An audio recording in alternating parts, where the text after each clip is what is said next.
الله الرحمن الرحيم الحمد لله رب العالمين اللهم صل وبارك على سيدنا محمد وعلى آله وصحبه وسلم تسليما. Welcome everybody to this special event, which we're calling the Zakat QA. We're trying to keep it really simple and clear what exactly this event is. And we're doing this with our good friends at Islamic Relief USA, specifically their Waqf branch, because Islamic Relief, it does have a Zakat. They receive people's zakah, and they have an interest in the subject matter of zakah. So I want to introduce my co-host, which, if any of you are from New Jersey, if any of you have gone to Hajj with Dar es Salaam, you know this gentleman very well. He's an old friend from childhood, actually. And alhamdulillah, we just grown up 20 years and 30 years, getting old together. His name is Sami Sha'ban. So let's put Sami Sha'ban up.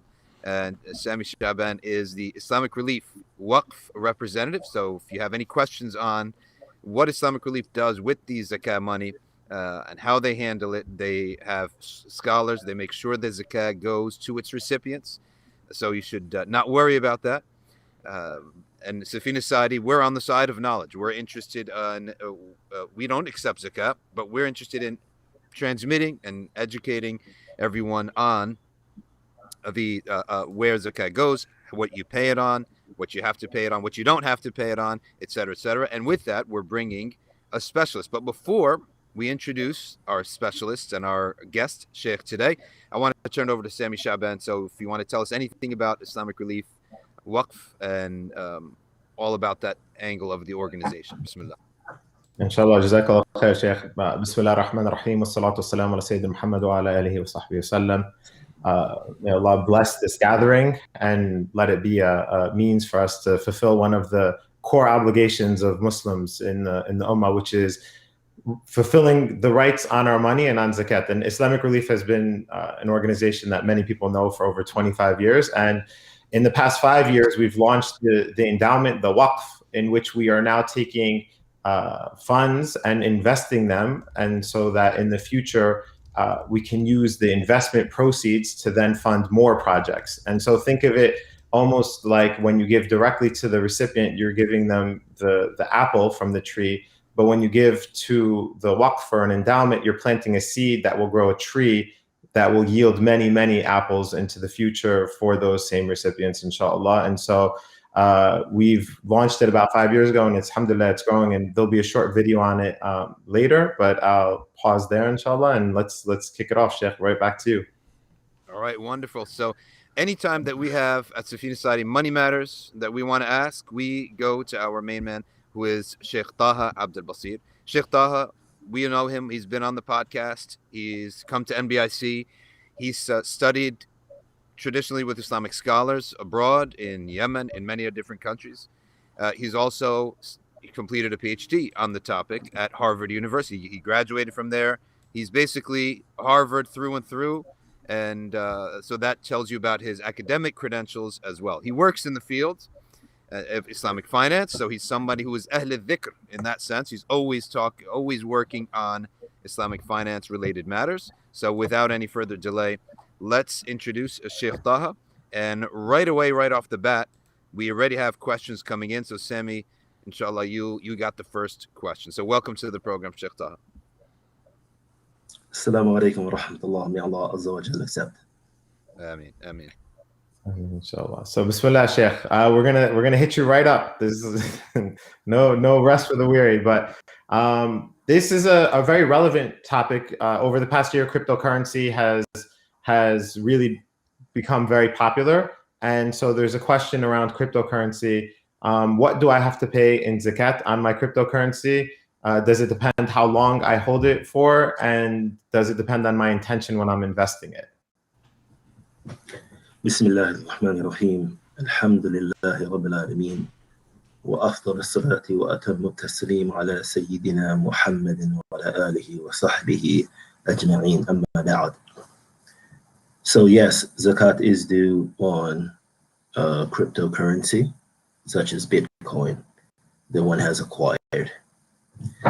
Essentially, one treats it as trade inventory and adds its value on the day that zakat is due to the other gold, silver, cash and cash equivalents that one has and pays the corresponding zakat 2.5%, 1/40th on that aggregate amount. Wallahu a'lam. All right. That's a good start, Sammy, and thank you for that question. And I'm going to give a follow-up. Can you please specify the separation of if somebody is keeping a stock such as or cryptocurrency and treating it like a stock that is for almost long-term versus that they trade with that daily? Could you specify if there is a separation, and how do we determine what are we holding for long-term or are we short-term? Is there something that separates that? Yeah, for crypto currency, for crypto such as Bitcoin, the treatment which is precautionary and which seems soundest is that it be treated as trade inventory, i.e. something acquired at the time of acquisition with the intention of selling it, so that there is not the distinction that you mentioned between holding it for the long term or the short term. Okay, so we're going to treat it, and this is what they call the mudir, or the someone who is constantly trading something. He pays it zakat on it once a year on his inventory, 2.5%. Yes. Okay. All right, Sammy, you're up. There's a question, looks like here. Yeah, so thank you, Abu Dhar. Says, Salamu alaikum. How does one calculate on a 401k pot? Do I take the face value minus applicable taxes or penalty, or is there an equivalent formula that's accepted? And please continue to drop your questions into the chat so we can get to them, inshallah. So zakat is due on 401k, 403b, and other retirement funds in general.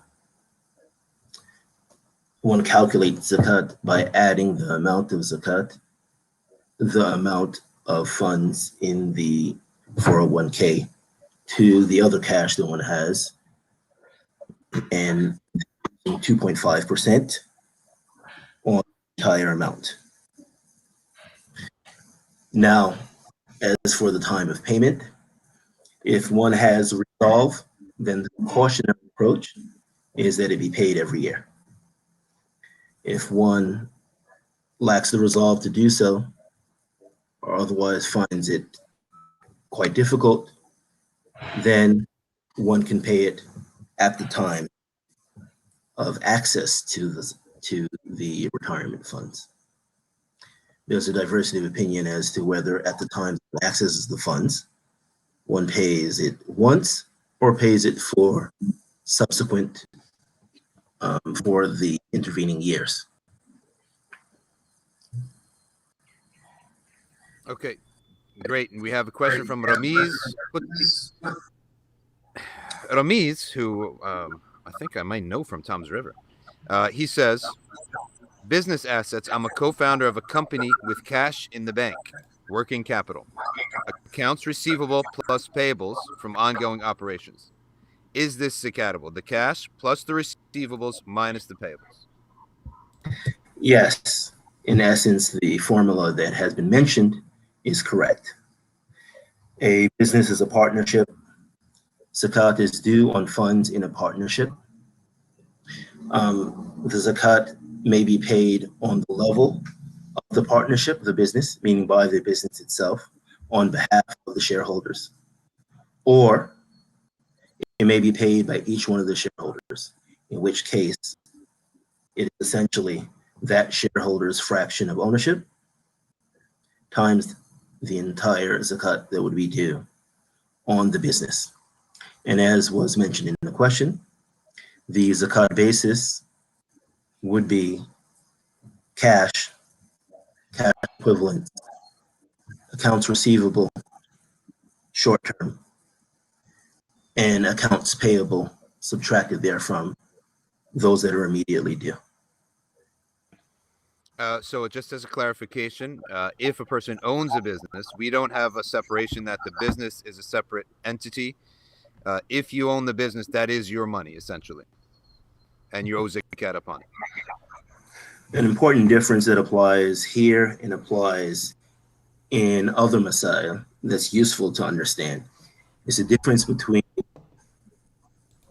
the recognition of legal entities, entities that are recognized as distinct entities per a legal system, such as the American legal systems, and things that have a Sharia recognized distinct liability basis.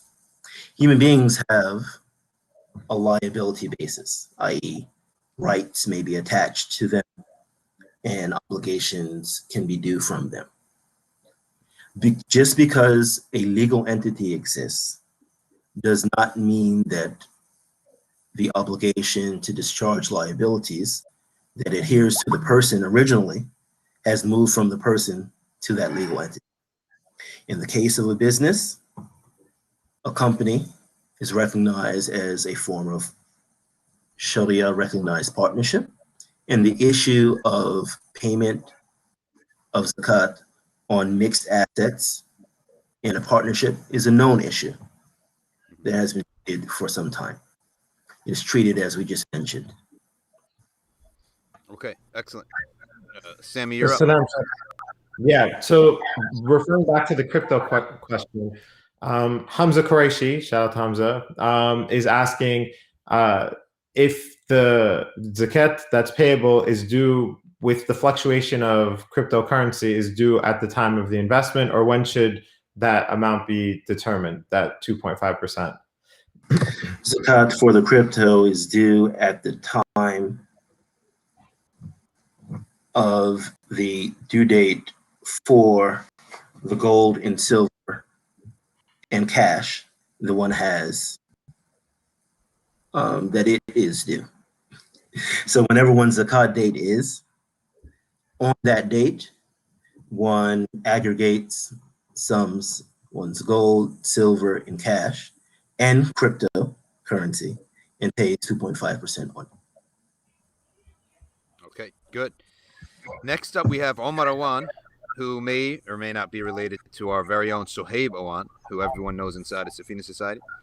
He says, Assalamu alaikum, how is zakat calculated on a house? For example, if I buy a house for $500,000 by putting 100K down, and then I have a mortgage debt of 400K, how much is owed? Wa alaikum assalam wa rahmatullah. The zakat is not due on houses or on land by default. Zakat is only due on a relatively small subset of all possible wealth that a human being may offer, right? If it is true, one has purchased, for example, a secondary or tertiary property with the intention of buying and selling it at the time of acquisition, then it is possible that the market value of the house would be a basis for the payment of zakat. But the house, for example, that one lives in is one's primary residence, is not zakatable, and zakat is not due on it. As a quick follow-up before we get to the next question, when we subtract the debt from our wealth, are we subtracting 1 month or all of the debt, or 1 year, or how much of the debt are we subtracting exactly? What's the best opinion on that? The debt which is subtracted, for those who hold that it is subtracted, is the debt which is immediately due, that portion of it, as per the payment schedule that applies to that debt. So for example— Oh, on that day, okay. No, that applies to that type of debt. So for example, if one is paying residential property financing, a mortgage for short, and a mortgage is paid monthly, then one subtracts 1 month of debt. Right? I see, okay. If one has another debt and it's paid every 2 weeks, then one subtracts the currently due amount, which is 2 weeks, and so on and so forth. Okay, so that case, if someone has a personal debt from a friend, for example, and it's $5,000, and there's no specification of how to pay it, he's going to pay it all back. So then he would subtract the entire $5,000. If it's currently due, yes. Okay, if it's due. All right, Sammy, you're up. All right, Bismillah. So Nabil says, if I didn't pay zakat on my 401k in the past, am I now liable for it? I heard an Islamic opinion in the past that zakat on 401k was not required. Yes, as I mentioned earlier, if one has a high level of resolve and wishes to take the precautionary position, then one pays zakat on one's 401k, 401(k) funds, and similar retirement funds for every year. And if one were to take this position and one had not paid it in past years, then one would pay it for past years as one does with past zakat payments that one has not done. However, the position attributed to the Maliki madhab, which is given by fatwa by even other non-Malikis, which holds that one pays zakat on 401k funds when one has access to them, meaning at the time of retirement, and pays it once, is a sound basis for fatwa, and one may act according to that. Some of the fuqaha of note, contemporary fuqaha, such as what has been transmitted to me, the students of Sheikh Mufti Allama Muhammad Taqi Osmani hold that zakat is not due on 401k funds, right? Because of the issue as to whether or not they're actually owned by the beneficiary, i.e. the person whose funds they putatively are. And if one takes that position, then one would act accordingly. The precautionary opinion, which is soundest for the poor and the other deserving recipients, is that zakat be paid on 401k funds for every year. Okay. All right, good. We have a question now from Ali.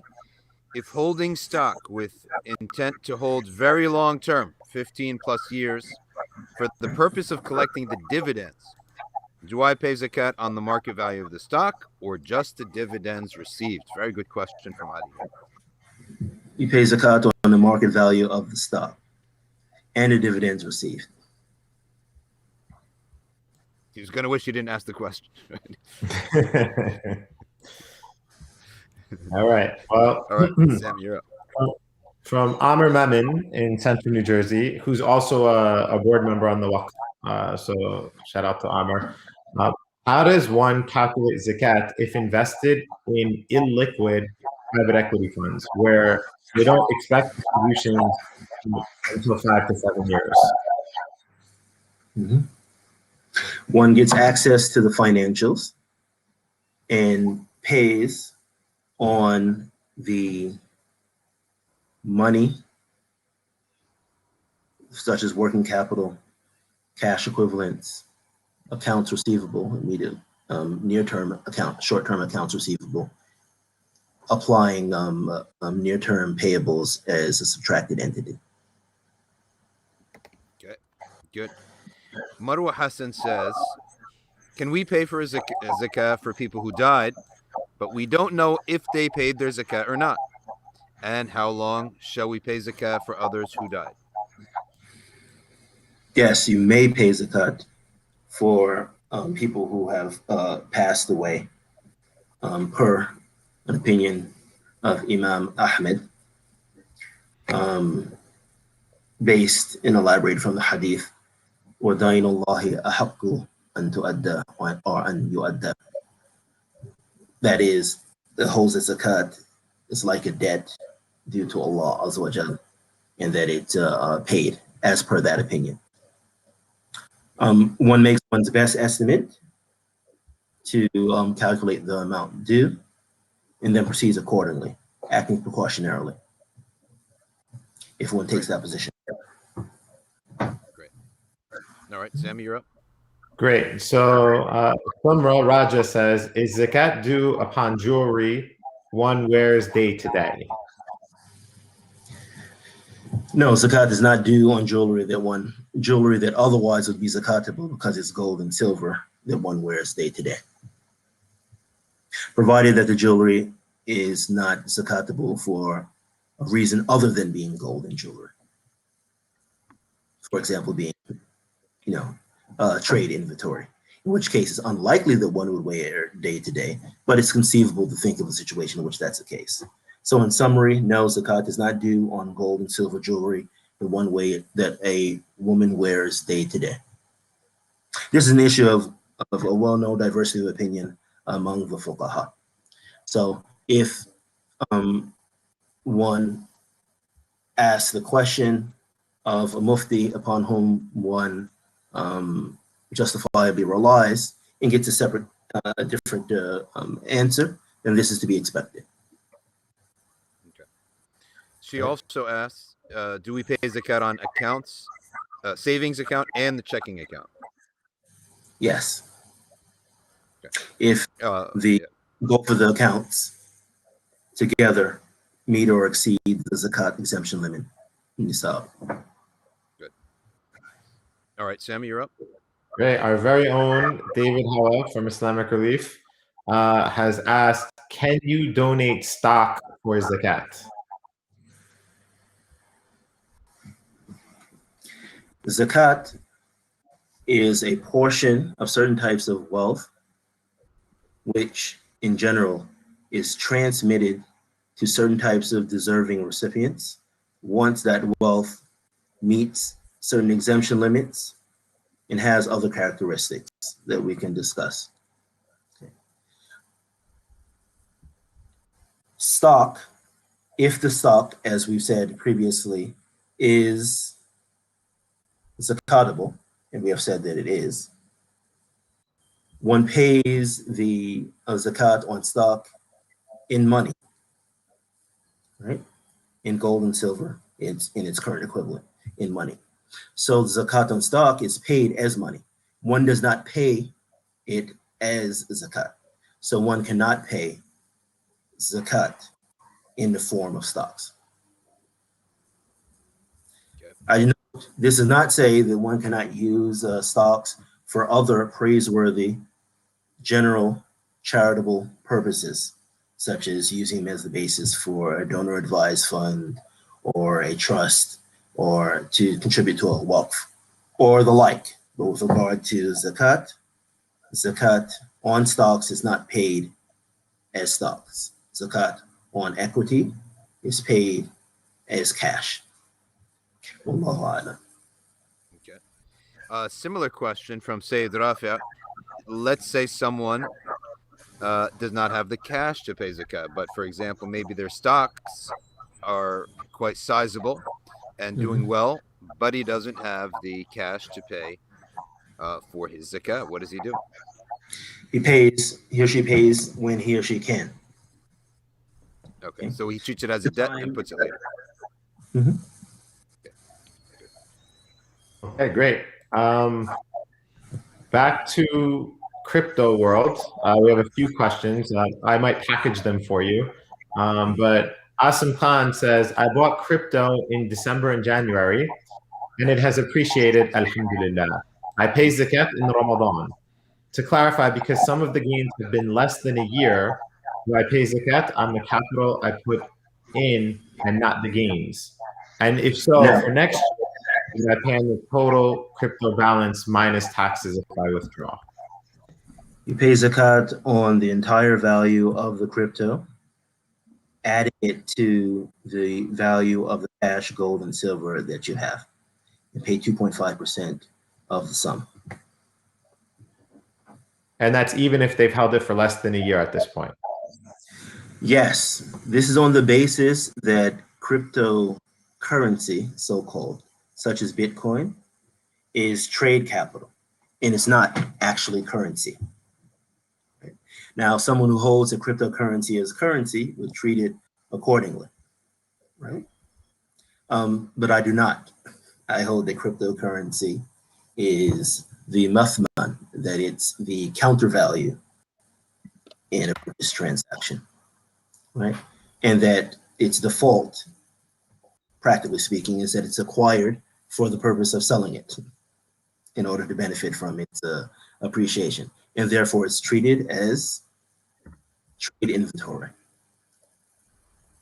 And the zakat on trade inventory, it is not a condition that a Islamic lunar year has elapsed on the trade inventory. Rather, the value of the trade inventory is added to the value of the gold and silver, which is actually its basis, right? Which was used in order to acquire it. And that's aggregated along with other gold, silver, and cash that one has, and one pays 2.5% on the total. Wallahu a'lam. Okay, great. Now we have a very interesting question, but first, before I get to that, I have to interrupt Sheikh and see if you have a earbud to put in, because the reverb is getting, and some of the folks are not able to hear the question properly. If there is an earbud, that would solve that problem, inshallah. For some people, they're not able to hear our questions, unfortunately. So, unfortunately, I did, but my earbud failed, which is why I went back to. Oh, okay. We'll try it from time to time.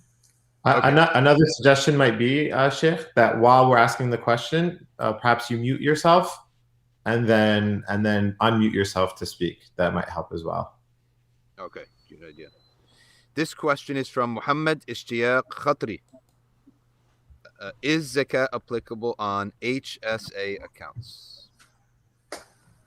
Yes, zakat is applicable on HSA accounts. Okay, and HSA, just for the clarity of the audience, is health saving accounts. Okay, good. All right, Sammy. Great. So, Sheikh, on donor advised funds, this is from Ramiz Qudsi.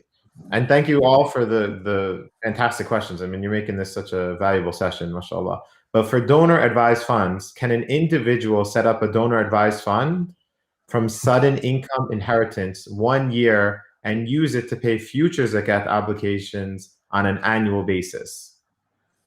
Yes, one may do so. And whether zakat is due on the funds in the donor advised fund itself depends upon other issues that require additional analysis. So one should consult a Sharia advisor to have them look into it. For example, if the donor advised funds are funds that are actually used in order to fund a waqf, and the associated transaction is a waqf creation transaction, then zakat would not be due on the funds.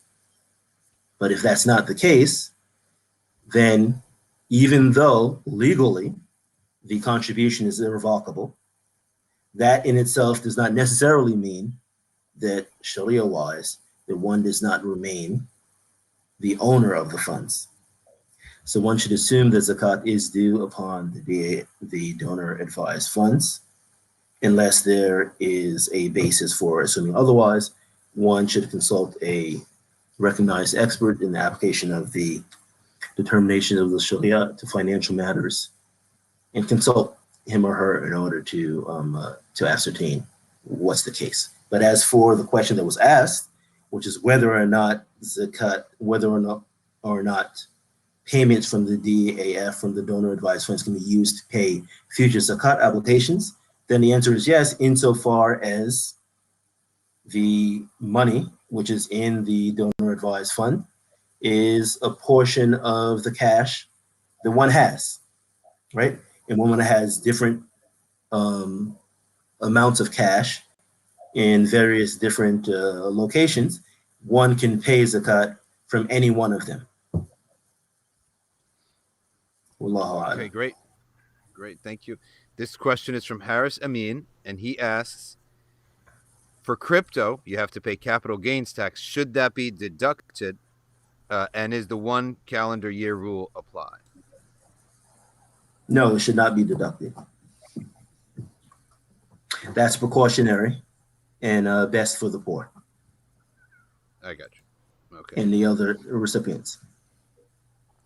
Okay. From Imran Khan, how do you pay zakat on store inventory when you're not aware of the value of the inventory, nor how long you've had it? And how do Muslim businesses with big inventories pay zakat if it leads to loss? So it is the norm that retailers and others who trade in goods are aware of the value of the goods. It's difficult to conceive of trading remotely successfully in any inventory without being aware of the value of the inventory. So if one does not know the value, then appraising the value of the inventory is a precondition for being able to pay zakat on it. As for the amount of time that one has it, again, it's the norm that one knows how long one has had one's inventory in different subsets thereof. But one should remember that payment is due on trade inventory, and it's not a condition that the trade inventory has been in one's possession for an Islamic lunar year, but rather, as I said, the value of the trade inventory on the day that zakat is due is added to the other cash, gold and silver that one has, and then 2.5% is paid on the sum of that. To put it differently, trade inventory differs from gold and silver and cash in that it is not a condition that one Islamic lunar year has elapsed in order for zakat to be due on it. Okay. All right. Sheikh, if I could just ask a follow-up question. I'm sorry, Sheikh Shadi. Sure, go ahead. What about inventory that's constantly rotating, like a restaurant, where there's constantly food coming in and being cooked and so on? How do you do that? The zakat is paid on the value of the trade inventory on the day that zakat is due. Okay. So just as one's cash, gold and silver, may increase or decrease through the year, but the zakat which is due is that zakat that is 2.5% of the cash that one has on one zakat due date. Similarly, for trade inventory, one pays for on the basis of the value of the trade inventory on the day that zakat is due. All right. This question is not from any of the chats. It's from a text message. If you purchase another property that you may choose to use occasionally or rent out occasionally, so sometimes you use it, sometimes you rent it out, would you have to pay zakat on it? If so, do you pay it on the value of the property or on the rental income?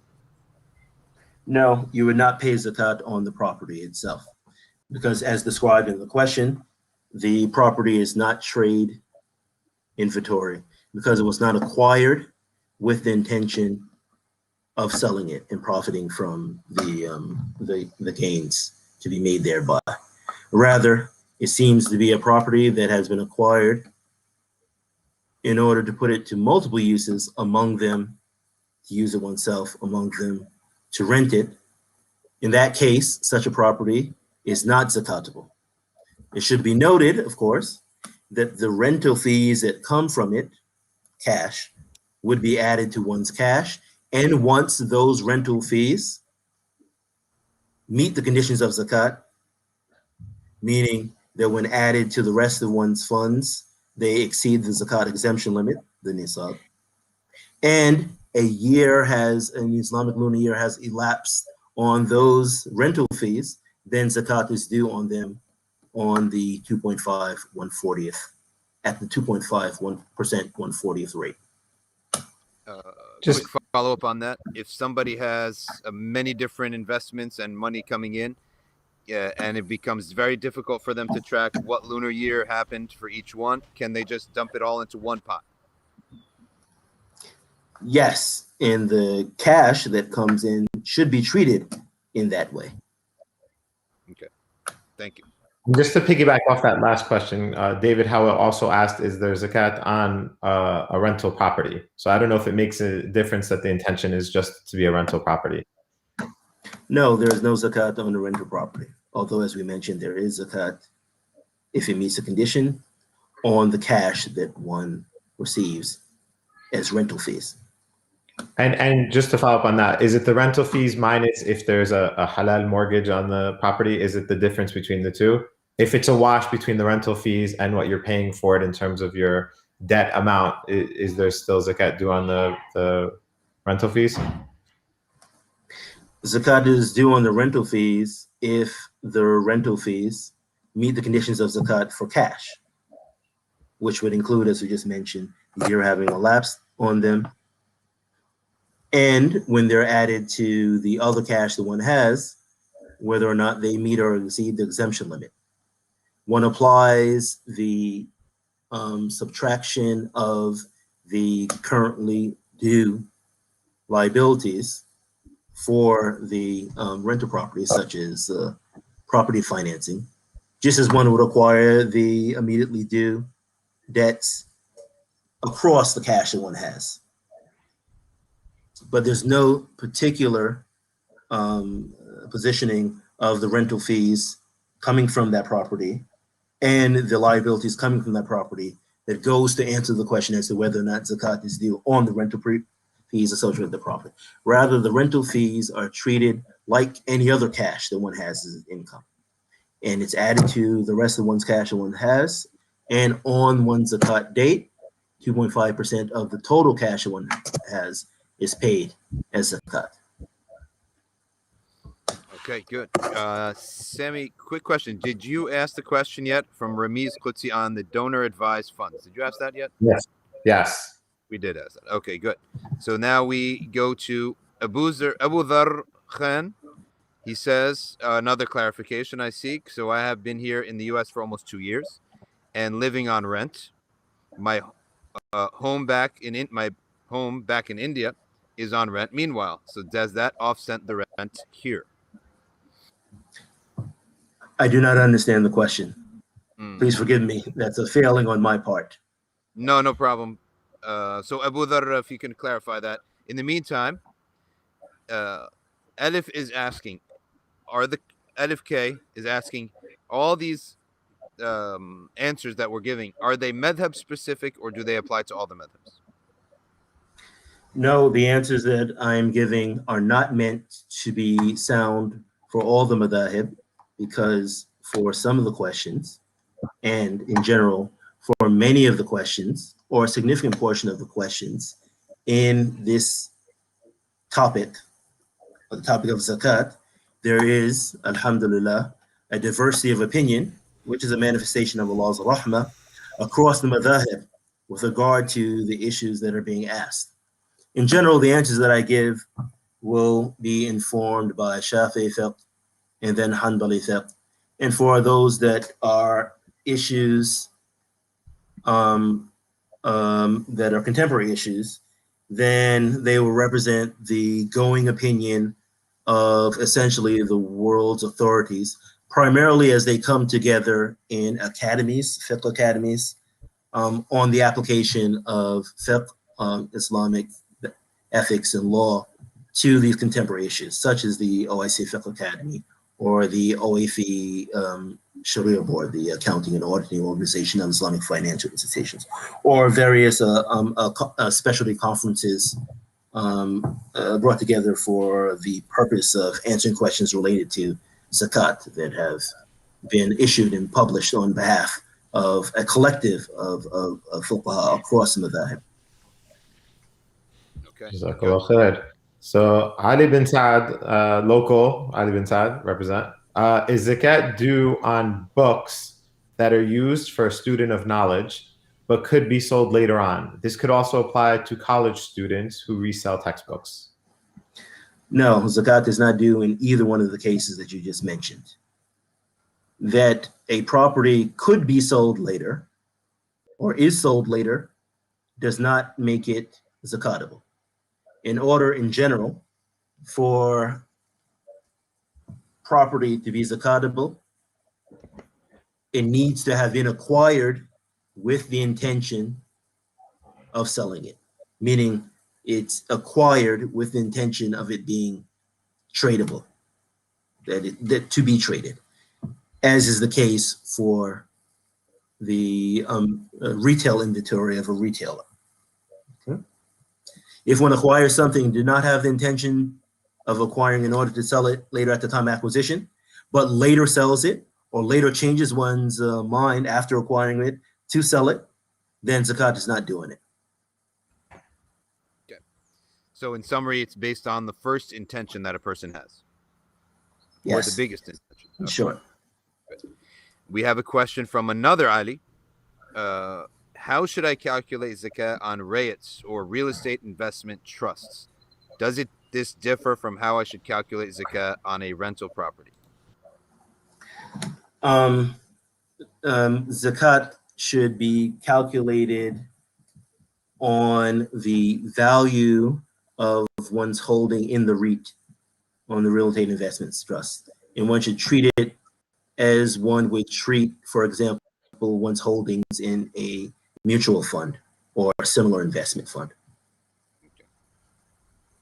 This is true whether the REIT is a Sharia compliant, a certified Sharia compliant certified REIT, and those are a small minority, or it is not, which is the majority of REITs, of real estate and investment trusts.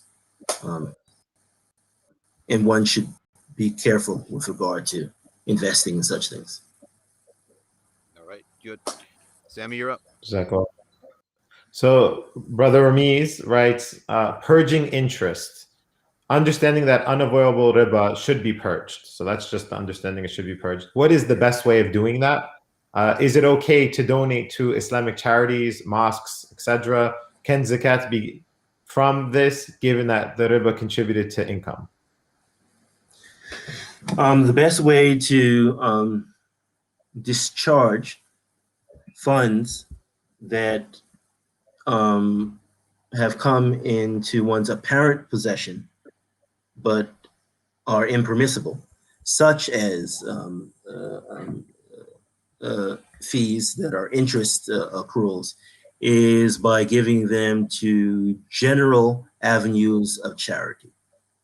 Things that are akin to the sort of things that the Umatic treasury would spend on if it existed, such as paving roads and the like.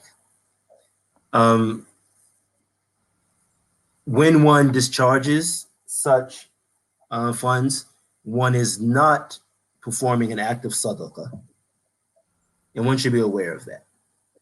One is not performing an act of sadaqah because one does not own the funds, and one can only make zakat of things that one owns, right? But rather one is discharging funds that one does not own, treating them in a way that the Sharia requires that one treat money. Money can't be destroyed and thrown away. That's a sin in addition to the sin associated of acquiring them, all right? So it can be used, for example, for the paving of roads, the creation of sanitation, or plumbing or infrastructure resources for general societal benefit and the like. It should not be used, according to the precautionary and soundness opinion, for the building of masajid, the houses of Allah. Such funds are filth, according to many of the fuqaha, and it's not suitable and appropriate that they be used in order to build a masajid. As for their use for feeding individuals, there's a well-known difference of opinion among the fuqaha with regard to this. There are fuqaha who hold that it is permissible to use it to feed, for example, orphans. And this is a position towards which I incline, right? Yes, wallahu a'lam. As a follow-up to the masjid building, does it matter if it goes to the building of the parking lot of a masjid or some use that won't ordinarily be used as the prayer area, or is there no distinction? If one's able to designate and has a preponderance of suspicion that there exist controls that will actually have some funds be used for some things and some funds be used for other things, and one can confirm that that's the case, then it's conceivable that that's the case, right? In general, however, when it comes to the masjid and its accessories, one should single out the clearly pure of one's funds for such things, so that one receives a benefit and maximizes one's benefit. Okay. Wallahu a'lam. Good. Yusuf Ani says, do you pay zakat for minors if you have access to their money? Specifically, if you have accounts for them that you contribute to with the intention that the money will be theirs someday. Yes. Taking the second question first, in the scenario mentioned in the second question, then those funds are yours. So of course, you should pay zakat on them. Dealing with the first question, which is a more general case, if one is the guardian, the Sharia recognized guardian for such minors, then zakat is due on such money. Okay, good. Right. So Abu Dhar says, not exactly a zakat question, but does one pay fitra for a child in the womb? One does not pay fitra for a child in the womb, provided that the child has not been born on the day that fitra is due. Okay. And others have asked the question of if their son or daughter is, they work, they live at the house, they live with the parents, but they haven't married yet. They earn a very healthy income themselves while living with the family. Does the father still pay zakat al-fitr for them, or do they pay their own zakat al-fitr since they have full-time jobs or maybe part-time jobs? Zakat is due Zakat al-fitr. Zakat al-fitr is due on Muslims, old and young, across various conditions of life. The sunnah is that it be paid by the head of the household. If it was previous the case that the head of the household, the father, pays for the other members, and this individual is one of those other members, and recently one has acquired enough money that he or she is able to pay on his or her own, then it's conceivable that the head of a household will continue to pay on their behalf. If the person is mukallaf, right, is of age such that they're ethically and legally responsible, and they have their own source of income, then it is perhaps better that they pay on their own behalf, right?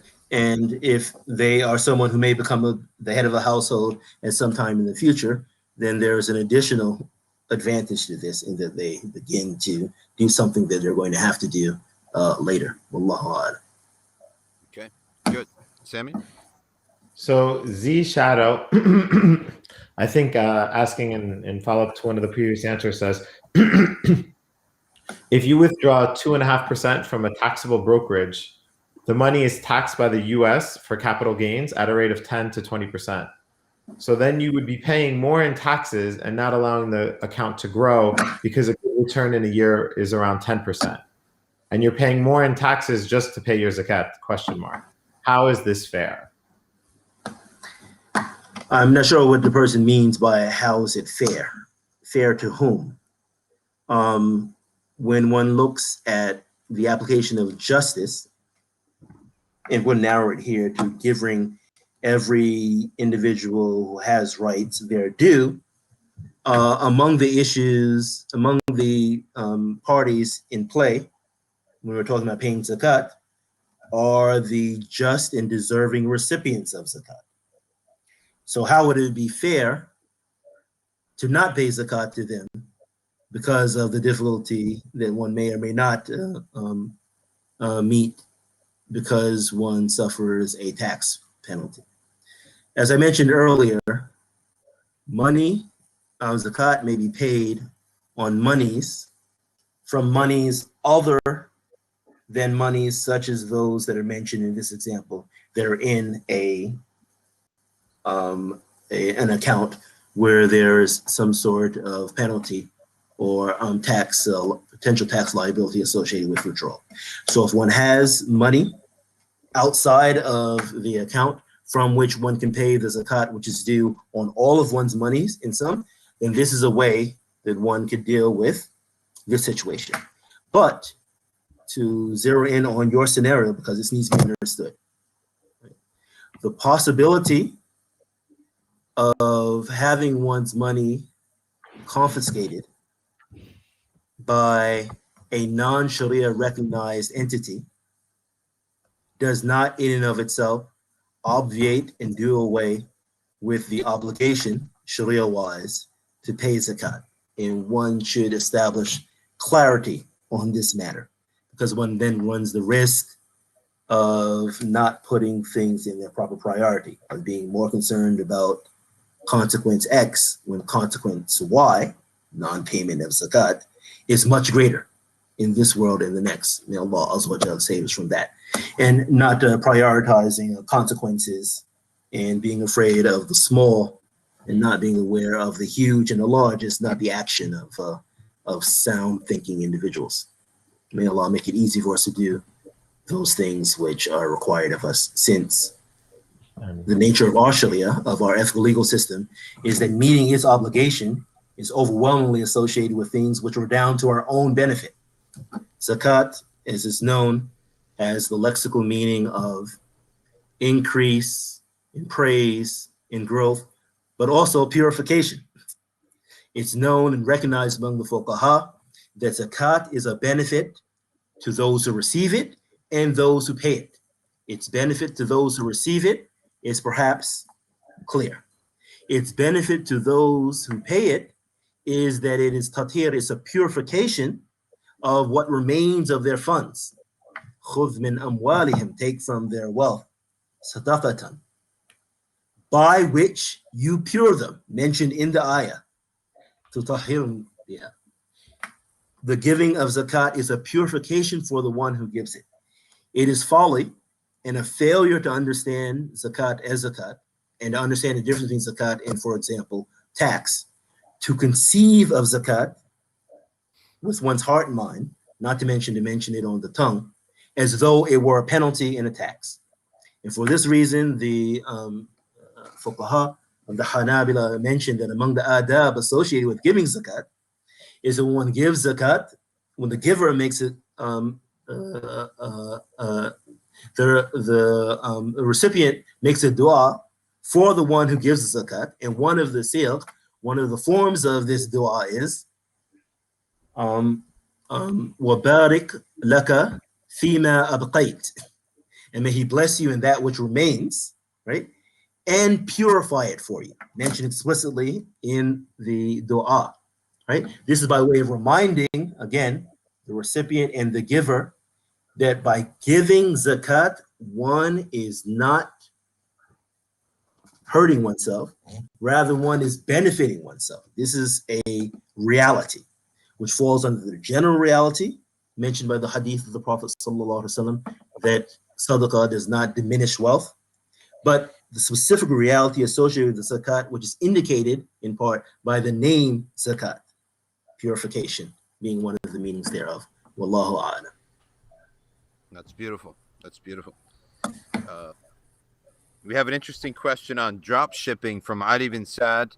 Many e-commerce do, or not drop shipping, but well, it is drop shipping is included. But e-commerce business, they don't hold any stock. They sell products that are made on demand. So what is their zakat on inventory if that's the case? Yeah, so if it is in fact the case for one's business that at the time, at one's zakat date, that one does not have possession of the trade inventory, then one does not pay on the trade inventory. If on one's zakat date, one does have possession of trade inventory, then the value of that trade inventory is included with the value of one's cash, and zakat is paid upon the aggregate. Wallahu a'lam. So Umer Javed, and I believe we covered this, but for folks that may have tuned in a little bit late, but when paying zakat on stocks, do we also take the same 2.5% of the stock's value? I'm asking for long-term investing and not day trading. Yes, one pays 2.5% on the stock's value. So Hamza Quraishi writes, you may have addressed this already, and this is near and dear to the Waqf's heart, but is the IRUSA Waqf zakat eligible? Would you consider that to be something towards? I don't know. If you've ever And visited in my not Istanbul, knowing, in my not knowing, there's an opportunity to clarify an important issue for our community. The way that one would know that any entity, IR, USA, Waqf, and other entities is zakat eligible is by having it be certified zakat eligible. In order to do that, one has a Sharia advisor. Ideally, for financial entities, charities, one would have, in keeping with the standards which have been developed, which have been accepted throughout the world, a Sharia advisory review panel consisting of at least 3 members, at least 2 of whom are Mufti class fuqaha of recognized expertise on the application of the determinations and principles of the Sharia with regard to financial matters to contemporary financial issues, and have them review the operations of the entity, among which would also be issues as to whether or not it's zakat eligible. And once a certification is issued by that entity, then that is relied on by the entity that they cover and by partners, consumers, donors, and others inside the space. Therefore, doing away with the need of having to ask Imam prayer leaders, Quran reciters, specialists, non-specialists, and what have you, who may or may not have insight into the operations of the entity which is being covered, but rather, as one does for accounting or one does for legal advice, one gets specialists and then has published opinions from them, and one can rely upon them in keeping with the practice among the Ahl Sunnah wal Jama'ah, which does not require every individual to become an expert on matters of fiqh, but rather holds that it's permissible and required, if they're not mujtahideen themselves, that they rely upon the opinions of others. Wallahu ta'ala a'lam. With regard to the specific issue of whether or not one can give zakat to a waqf, not this waqf, what have you. No, one cannot give zakat to a waqf. Zakat must be transferred, possession of it must be transferred to the deserving recipient. When one gives wealth to a waqf, one is not transferring it to someone else. Rather, one is shedding one's own possession of it and giving it metaphorically to Allah, who's the owner of everything.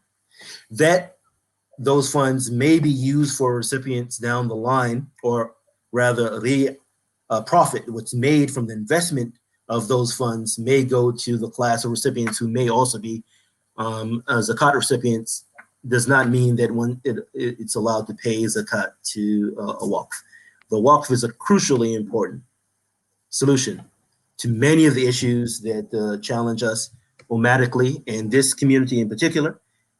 And I strongly encourage brothers and sisters to do as IR USA Waqf is doing and others are doing in order to find innovative and helpful ways to use the Waqf to solve many of our issues. But al-Qaf in and of themselves are not targeted recipients of zakat in general. Jazakallah. Great. We have a question from Imran Khan. What is the adab of finding out if someone is zakat eligible and ensuring that it's going to the right people? The obligation for discerning whether or not people are zakat eligible, collecting zakat, accounting for it, keeping it, transporting it, distributing it, what have you, is an umatic level obligation which is borne by the Sharia recognized governmental authority, the Imam, the Sultan. In the absence of that, in keeping with principles that are explicit in the Maliki Madhab and are recognized on tahqiq, when one looks upon the matter in greater investigation by all the madhahib, then the obligation for that redounds to the entire community. So the community is responsible to do so. When one pays one zakat to a zakat receiving organization, such as a Muslim-run, Muslim-targeting humanitarian organization, what one is doing is different from what one does if one pays zakat to zakat collectors associated with the governmental authority. What one is essentially doing when one pays zakat to an entity which is a Muslim-run, Muslim-targeting humanitarian organization is one is entrusting, deputizing that organization and its factors to distribute one's zakat on one's behalf, right? One is still responsible oneself for making sure that the zakat receives justified in deserving recipients. And if it doesn't, then one's responsibility to pay zakat has not been discharged. So this is an area one needs to be exceedingly careful, right? Which is why the amana, the obligation, and the duty that such organizations take upon themselves is great, and one should be careful of being expansive with regard to applying the ideas of the deserving recipients of zakat, because it's an obligation which is a subset of the larger group of sadaqah, which is supererogatory. Zakat is one of the sha'air, one of the manifest, known, recognizable principles and bases of our deen, and it has specific ahkam determinations associated with it, and one should be careful about upholding them. Great. Go ahead. Sammy, you're up. So similar, I think, to a question that we had for the donor advised funds, Faisal Khan from Islamic Relief, shout out, is asking, how is zakat handled for charitable lead trusts and charitable remainder trusts? Okay, so in general, unless, similar to what we saw for the donor advised funds, unless there is an indication in the structure of the transaction, normally as indicated by the accompanying paperwork, that funds that have been put in a charitable remainder trust or charitable lead trust or other trusts, that they have been made awqaf, that have been made Sharia recognized endowments in which property has, the ownership of the property has been shed by the giver and has been dedicated lillah, for Allah, and Allah is the owner of all, meaning that the underlying property, in this case, the cash, is not to be spent, not to be given to anyone, and not to be transferred to anyone in perpetuity, but rather profit, which accrues to the endowment through the productive employment of the funds, their investment, is used for designated classes of deserving recipients. That's what a waqf is. Unless there's an indication that the charitable remainder trusts or the charitable lead trusts are part of the creation of a Sharia recognized waqf, then zakat is still due on such funds. Right? So the way zakat should be treated for them is that zakat should be annually, every Islamic in 1 year, should be calculated on it. If it exceeds, is the norm, the nisab, and zakat should be paid on those funds, from those funds. Okay, good. Aziz asks if Islamic institutions can be considered as the fi sabilillah category. There is a well-known diversity of opinion about this. My position is that an Islamic institution, being an Islamic institution in and of itself, does not mean that it may be treated as fi sabilillah, but rather that fi sabilillah has a specific meaning, which refers to Sharia recognized military conflict, and that it does not refer to general avenues of good, more generally, and that the precautionary position is that one be specific and fastidious with regard to using zakat funds for the named 8 categories of recipients mentioned in the ayah, إنما الصدقات للفقراء والمساكين إلى آخر الآية, and that one, despite the need and the very practical challenges associated with building and maintaining institutions, resist the temptation to use zakat for those purposes, but rather use general sadaqat, or more specifically, the awqaf, the waqf, the endowment, which is underutilized ummatically on the level of the ummah and in general by our community here in North America. And were it to be used and to be better used innovatively and creatively and with a knowledge of the fiqh that applies, many of the issues that we are challenged with regard to annual fundraising and difficulties associated with various institutions and funding them and funding students of knowledge and funding ratibun and muftis and people doing tahkim and the like would be treated. And may Allah Azza wa Jalla make it easy for us to apply the appropriate solutions to the appropriate answers. Okay. Even for those who hold that it could be treated in such, the general position is not that this is a super expansive open treatment of any type of Islamic activity, but rather one should look for a certification from a designated entity that indicates that it can be treated, used for this purpose. That entity being a panel of 3 experts, not the same as a recommendation from a known Muslim personality in whom one thinks well.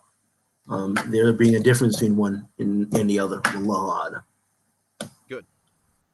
Great. So, and you may have covered this previously, but in case Amr Memon says, going back to the 401k that we discussed, he understands that one pays zakat, but is it appropriate to subtract income tax and early withdrawal penalties in calculating the owed amounts? Precautionarily, no. But if one doesn't have resolve to do so, but wishes to take the opinion that that zakat is due on them every year, then one may.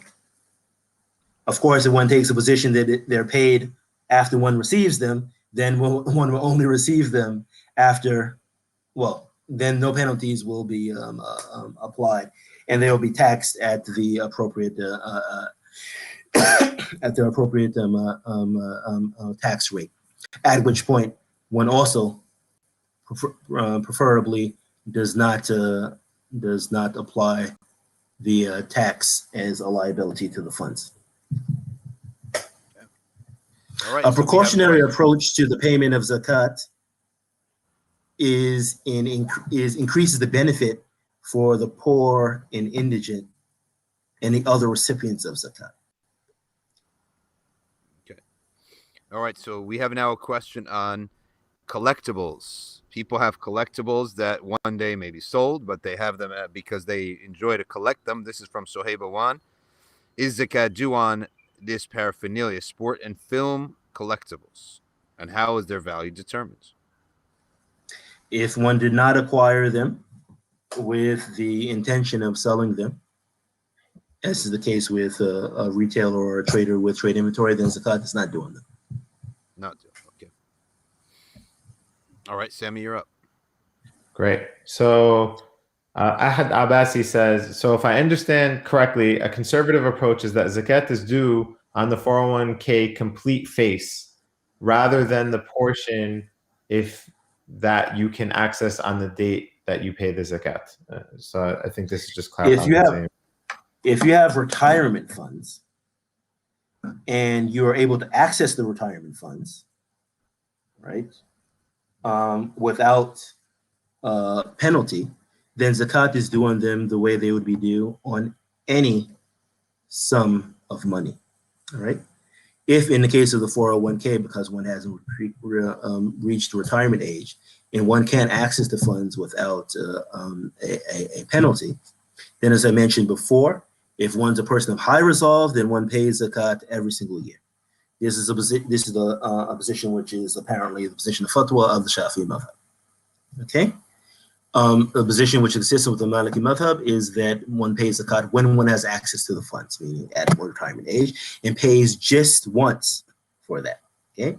A position of the Hanbali madhab is that one pays, one has access to the funds, but pays for the intervening zakat years. All right. Okay. Good. Okay.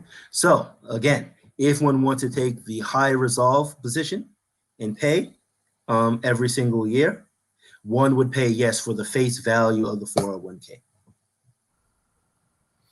Okay, good. An interesting question from Nindi Big. How do you treat zakat on a charitable trust? We mentioned this earlier. If zakat is due on a charitable trust, then one adds the amount of cash and cash equivalents in the trust to one's other cash and pays 2.5% on the aggregate, on the sum. Okay, good. So Omar Awan says, how does one determine if a first or second degree relative is eligible to receive zakat? Is this purely a subjective matter, or are there objective guidelines? It is not a subjective matter. There are objective guidelines. It is commendable, superior, to pay zakat to one's relatives over paying it to others.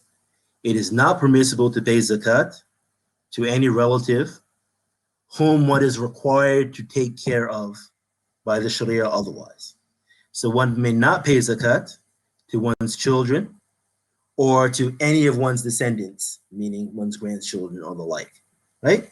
Because Sharia-wise, one is required to take care of them. Similarly, one may not pay to any of one's ancestors, meaning to one's parents or to one's grandparents, right? Because with consideration of scenarios, one is responsible for taking care of them if that would be, if that were required. As for one's brother, for example, then paying zakat to them is expected to fall under the hadith of the Prophet ﷺ, that paying zakat to one's relative, to the qarib, is sadaqah wa salah, meaning it's both sadaqah, it's paying sadaqah wajiba, paying zakat, and one has a reward for that, and silatul rahim, and in tightening and maintaining and reinforcing family ties, so one is being rewarded for two highly meritorious acts of good deeds. Okay. I have a question here. Tariq Mazhar asked a question, but just for the sake of the Sheikh's time, this is something that we sort of discussed, but I'll ask it anyway. Is zakat due on child's college saving funds that is not accessible until they turn 18? Actually, maybe the not accessible part is a new question, part of the question. Yes, with the same categorization mentioned for 401ks or 403bs. That high resolve would be to pay on it for every single year, and that if one treated it per the alternative opinions mentioned, then there's a basis for doing that as well. Okay, good. Ahad Arif asks a pretty interesting question here. Do you have to pay zakat on the value of your credit card points? No. Okay. Elif has an interesting question here, and I've seen this actually. Can you pay zakat more than once? And I'm going to add to this. So, for example, zakat al-fitr, they paid for you, but you want to pay for yourself. Can you pay zakat in advance? So I have some extra money. I'm going to put this money. I'm going to pay extra zakat this year, and subtract it from next year if I have zakat for next year. So that's two questions in one. So the second question, yes, it's permissible to pay zakat before it's due, up to 1 year or up to 2 years, with a well-known diversity of opinion among the fuqaha, a max up to 2 years beforehand, with, as the Sheikh mentioned, when applying it and keeping track of the actual date, and also the factors as to whether or not the recipient of the zakat continues to be a recipient of zakat at the time that the zakat is due, and the like. So there's some detail there, but the short answer is yes, one may pay zakat in advance. In the first scenario, with regard to paying zakat al-fitr, when one knows that someone else has paid on one's behalf, and the other person is one that would pay on one's behalf, such as one being a minor in the household of one's father, and the father paying on behalf of any other members of the household. And in that case, that's sadaqah, and it's praiseworthy and commendable, but it's not zakat al-fitr. Whichever one is paid first is the actual zakat al-fitr. Okay, thank you. So I think this is in reference, so this is Amr Memin. I think this is in reference to a previous question asked, but some scholars cite, if you have a long-term buy and hold strategy for equity investments, one only needs to pay on current assets or 25% of market value. Where does this view fall short in your analysis? I'm not aware of a basis for the 25% of market value. I'm not familiar with that, with 25% of market value, nor can I conceive of a basis for that. So I couldn't comment on that past that. With regard to the differentiation between long-term buy and hold, I'm aware of that. Apparently, that would be as to the point of differentiation, the farak would be whether or not the equity assets are to be treated as trade inventory or not, with the idea presumably being that if they're held for long term, then they're not trade inventory, and therefore zakat isn't due on them. Yeah, the position which seems consistent with the going opinion of the Waqf Sharia committee is that zakat is paid due on equity without this differentiation with regard to whether it's long term or short term. And that's ahwat, that's precautionary, which is why I incline towards it. That, along with it being the position of the majority of fuqaha who are specialists in this space. Okay, this question is on, again, about the recipients and receiving. Is it enough if an individual tells you they're zakat eligible?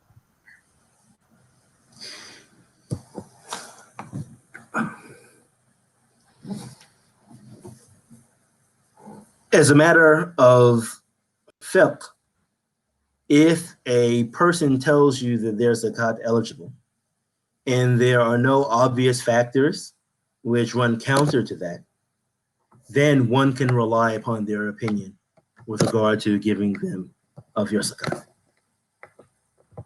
Right? The norm and the superior position is that in the absence of a Sharia recognized governmental authority who discharges the responsibility of monitoring and being aware of individuals who should receive zakat, that we have institutions that do that governmental authority, do that governmental activity for us, right? And this is particularly important because where Islamic adab, Islamic etiquettes are being maintained, the etiquette is that many people who are recipients of zakat will comport themselves in such a way so that their need is not obvious, right? And consistent with the ayat of the book, with the afuf, and not asking the people ilhafa, and so on and so forth. The obligation to make sure zakat reaches them continues to be an obligation on the community, even for such people.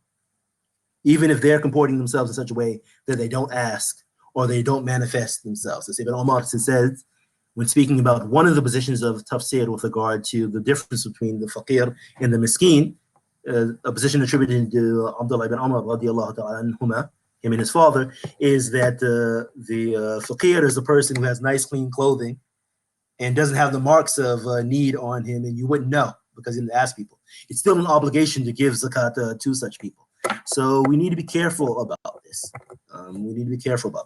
Since we live in a locale in which we don't have either a governmental authority and we don't even have qudat, Islamic magistrates, judges who would take this a responsibility in the absence of a governmental authority, we need to, as an obligation, fard kifaya, as a communal obligation, have processes and institutions that monitor, and there are ways to do this, and are made aware of people's potential needs so that people's needs are met. Okay, one quick follow-up, and as we wrap up the today's program, because we only have a few questions left, and we're also reaching our time limit.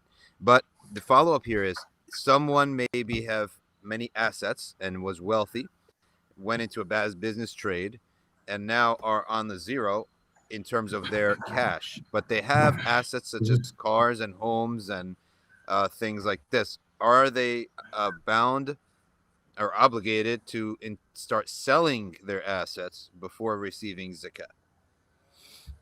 No. Okay, thank you. All right, Sammy? So we have Although a question. the adab would be that they do so. Okay. Out of an adab, not Right. as an But obligation. Right. Okay. So Ahad Arif asks, is zakat due upon money loaned out to family members? If the family members to whom one loans money are well off, and one has an expectation that the payment, which is due, is going to be coming soon, then that money should be added to the monies that one has in zakat should be calculated on it. If the family members are not well off, or there's another reason to expect that the money will not be available in the short term, then one pays zakat on those funds only when one receives them. Wallahu a'lam. Okay. All right. Kuzda says, is it safe to assume that annual inventory taxes and annual inventories can be intended as zakah?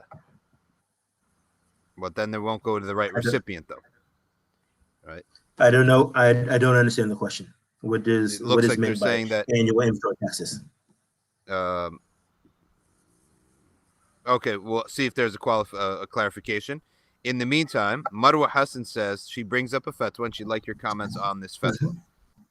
Some scholars say that one can pay 10% on the interests earned on savings in certificates of deposits instead of the 2.5% in the amount that passes an Islamic year. This is assuming that the interest payments are the only source of income for the family, especially for a widow who does not taking care of children. Maybe I think she meant taking care.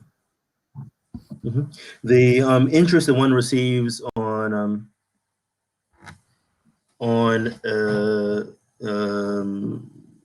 certificates of deposits and other usurious tools is impermissible. Right? It's not permissible to invest in them. It's not permissible to take possession of such funds. If one is in a situation where if one were to shed such funds, it would result in one's own starvation or the starvation of one's dependents, what have you, then one acts with an eye towards practicality and with a depth of concern for reorientation and repentance as per the consultation with an alim who knows one's situation best. Analogized as it is sometimes to driving on a highway, realizing one's going very much in the wrong direction and heading towards calamity, realizing that an exit exists for one to get out, turn around, and head in the right direction, as opposed to slamming on the brake and turning around with the consequences associated therefrom.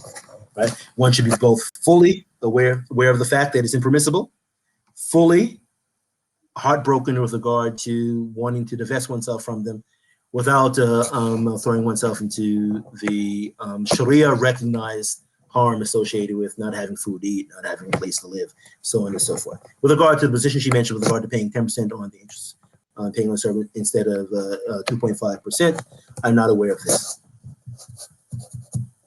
Okay. If it is a fatwa, then it's evaluated on the basis of fatwa from anyone else. Okay. All right, we're reaching our time limit. So, Sammy, I only have one question left. So let's take your question, and then I'll do my question, and then we can show the. You can tell us about Islamic Relief, and we will have discharged Sheikh Taha on his annual education of the Ummah on Zakah, and inshallah, this will become a playlist. Each question will be chopped up so that people could scroll every year and see the same questions are being asked. And they could click on that question, and it'll make it easier for the community, inshallah ta'ala. So, Sammy, why don't you go with your question? Yeah, I think that'd be a great option to have. And Jazakallah khair, Sheikh Taha. We must have exhausted you with this, this many questions. But the final question that I have, I mean, inshallah, from everyone. The last question I have is from David Hawa. Can you make all donations with the intention of zakat, knowing that you will overpay? Would everything overpaid end up being sadaqah? I'm treating zakat precautionarily so that if one needs to make estimation, one is more likely to pay more than pay less, is wise and is the way that one should approach with an eye towards precaution. If one does so, then the expectation is that even the surplus will be rewarded as zakat. Okay. Amazing. Good. And my final question is from Shah Jalal. He says, if someone has a stock for the value to pay zakat for the nisab date on the next day, but the stock falls the stock value falls down to near zero, how will the person pay stock zakat? Yeah, zakat is due as per the market value of the stock on the zakat due date. Right? So once that is assessed, that's the zakat that's due. Okay. If the value of the item suffers a depreciation after the zakat due date, that has no effect on the amount of zakat due. Okay. So one still pays the amount of zakat due from one's monies, gold, silver, and cash. I see. All right. Sheikh Taha, thank you so much for taking the time out. We've had you on for exactly 90 minutes. And in fasting, that's sort of like maybe 180 minutes, right? While fasting and not having any sugar or caffeine or anything like that. So we thank you so much again for taking your time out and being with us. And may Allah Ta'ala reward you and bless your family and make from your family come out some more ulama wa fuqaha wa sulaha wa du'a fi sabilillah. May Allah Azza wa Jalla have mercy on us and forgive us and accept from us during these blessed times. Ameen. Thank you so much. And now we'll turn to Sammy. So you have something to tell us about IR USA. I heard it's something, you had a neat video for us. Yeah, we do. So Brother Naeem, if you could roll the tape, please. Here we go. If you've ever visited Istanbul, Turkey, you've no doubt visited the Suleymaniye complex, a grand multifunctional space consisting of a mosque, a medical school, a hospital, a public kitchen, and more. It's one of the most incredible examples of a waqf in Islamic history. A notable example of a waqf today is the Jerusalem Islamic Waqf. Some form of this waqf has managed Islamic complexes in the old city of Jerusalem since the year 1187 and has been sustaining it through changing political climates. In this way, the waqf can serve as a legal protection for organizations as well, ensuring its charitable efforts to continue in perpetuity. Following in this remarkable tradition of the waqf, today Islamic Relief USA is excited to announce the launch of IRUSA Waqf, an endowment aiming to protect the work we do for our communities and ensuring we can do it for many years to come. What is a waqf? In simple terms, a waqf is an endowment created by a community for the benefit of the most vulnerable amongst the community. How does it work? You as a donor contribute an amount to IRUSA Waqf. This can be in the form of cash, real estate, stocks and bonds, donor advised funds, or any means appropriate for you. A team of our talented financial experts invest your donation in Sharia-compliant investment portfolios. The return of your donation funds IRUSA charitable efforts while your original donation is maintained. In this way, your original donation can support Islamic relief programs in perpetuity as a sadaqah jariyah. But why should you donate? How does this benefit you as a donor? Through your donations, you're able to support Islamic relief projects around the world. You can earn tax benefits. You can earn an investment back through the trust. And you are leaving a legacy, a sadaqah jariyah. To learn more about what we do and how to leave your charitable legacy, visit our website at irusawaqf.org. IRUSA Waqf, reviving tradition, building legacy. Brothers and sisters, thank you all very much for being part of this and for bringing out your really, really great questions. Maybe we missed one or two because of the time constraint, but inshallah, somehow we will be able to get to those, whether it's by through text or some other way, we'll be able to answer those questions. Sammy, it was really fun actually going back and forth. It was a good idea to do this together with IRUSA. You guys have a great operation going on. So thank you so much for facilitating this. And we have on the back end someone that you didn't see named Naeem, who did all the camera work and the popping up the questions and bringing the screens out. So he did a great job. So thank you to him as well. Any closing comments, Sammy? No, that's it. Jazakallah khair to you, Sheikh Shadi, and to the amazing work that Safina Society continues to do, and continuing to educate the community. It's been a blessing in the local community and nationally and internationally. So Jazakallah khair to you and to the Safina Society. And if anybody has any further questions on the IRUSA Waqf, please feel free to reach us. You can go to our website, irusawaqf.org, and ask away. But Jazakallah khair for everyone in attending, and definitely to the Sheikh, amazing program. Wassalamu alaikum. Ameen. Jazakallah khairan. And everyone, one final word. We're now in the last 10 nights, so pull hard on your dua. Put your hopes and your dreams right in front of your eyes, and know that Allah subhanahu wa ta'ala is al-qadir ala kulli shay, and He is Kareem. And first and foremost, we ask Allah ta'ala to give us afu and afiyah, forgiveness Ameen. and protection in our deen. Grant us istiqamah on the book and the sunnah until the day we meet Him, and then we may bring to Him all of our hopes and dreams and desires and goals for this year and going forward in the future, for ourselves, for our children, for the rest of the ummah. جزاكم الله خيرا. سبحانك اللهم وبحمدك نشهد أن لا إله إلا أنت نستغفرك ونتوب إليك. والعصر إن الإنسان لفي خسر إلا الذين آمنوا وعملوا الصالحات وتواصوا بالحق وتواصوا بالصبر. والسلام عليكم ورحمة الله وبركاته. We believe in Allah. We believe that all life is sacred, that everyone has the right to dignity. We believe in going the extra mile to help people in areas others don't go. And we believe in the words of Allah, that with difficulty comes ease. Because each day we see your donations bring ease for people in desperate need. Even during the pandemic, we've carried on our critical work, transforming the lives of more than 13.8 million people. We've been quenching thirsts, protecting the vulnerable, building livelihoods, and educating bright young minds. This is all because of you, Alhamdulillah. And we believe in the words of the Prophet Muhammad, may peace and blessings be upon him, who said, the likeness of the believers in regard to mutual love, mercy, and kindness is that of one body. When any part aches, the whole body aches. So most of all, we need you to keep believing. Islamic Relief. We are one.